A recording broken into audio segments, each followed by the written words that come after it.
C'est un village perdu au fin fond du Nord Xinjiang.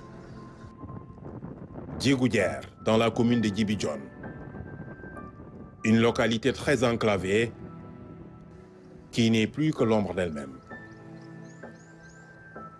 Ses habitants l'avaient brutalement quittée par un matin de terreur. Il y a de cela près de 20 ans.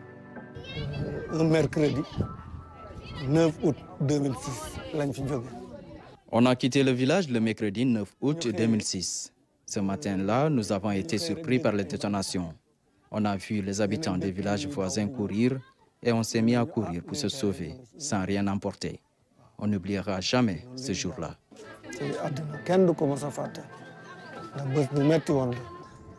Ce jour-là, les gens de Djigoudière ont tout laissé derrière eux pour partir et sauver leur vie. Aujourd'hui, la simple évocation de ce souvenir les plonge dans un moment d'amertume. Siré Bodian se souvient de ce matin où elle a dû fuir avec son nourrisson dans les bras.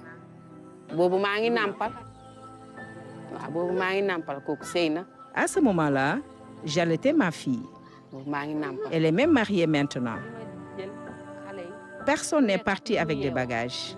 On n'avait que les habits qu'on portait. Du bagage, du yére, du lal, du matelas, du sujet, du bord, du paak. Dans leur débandade, les populations de Djigoudière n'ont pas eu le choix. La destination la plus proche, c'est la Gambie, à quelques encablures de là. Les écoles de la Gambie sont remplies de nos enfants. Tous ces enfants-là sont en Gambie. Ils étudient là-bas en Gambie, dans des écoles frontières, parce qu'on ne peut pas rester là-bas en Gambie et laisser les enfants traîner comme ça. Les habitants de Djigoudière sont de retour depuis un an dans un village fantôme, difficilement reconnaissable. Petit à petit, on commence à retrouver nos repères dans le village. Il y avait du bétail, des charrettes entre autres, mais on a tout perdu.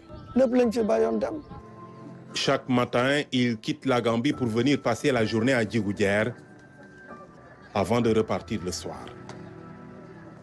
Mais certains ont décidé de rester sur place, dans ces quelques huttes en tôle et ces branchages qui servent de lit. Avec les denrées offertes par quelques bonnes volontés, les femmes préparent chaque jour un repas.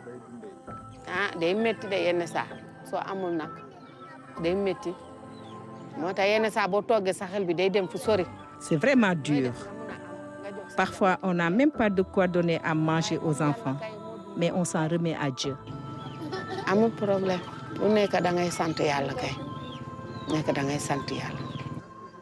Réputé pour la production d'arachide, Djigoudière était l'un des villages les plus florissants de la zone.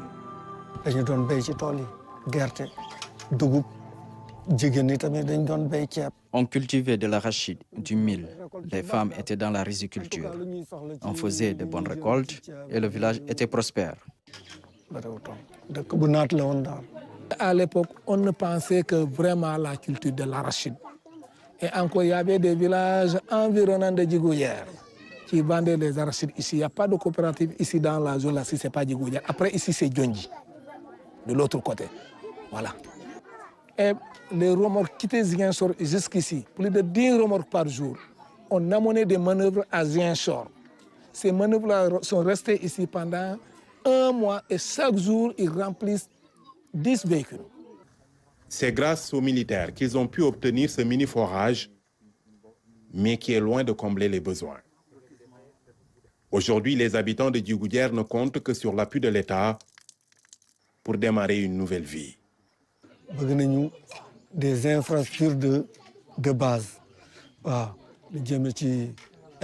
Nous avons besoin d'infrastructures de base, comme une école, un forage. S'il y avait de l'eau, nous pourrons faire du maraîchage et d'autres activités. Nous demandons une aide. Vraiment, nous demandons une aide. On est là. Quelles que soient les circonstances, on est là. On souffre. Ça, je ne veux pas vous le cacher. On souffre beaucoup. Mais là où nous habitons, quelles que soient les circonstances, nous acceptons d'être habités ici. Quand on parvient à reconstruire nos maisons et on parvient maintenant à dégager des arbres, on peut faire la culture et je pense qu'on peut vivre mieux. Dans cette partie de la Casamance, la crise, combinée à l'enclavement, a été un terreau fertile pour le développement de l'économie de guerre.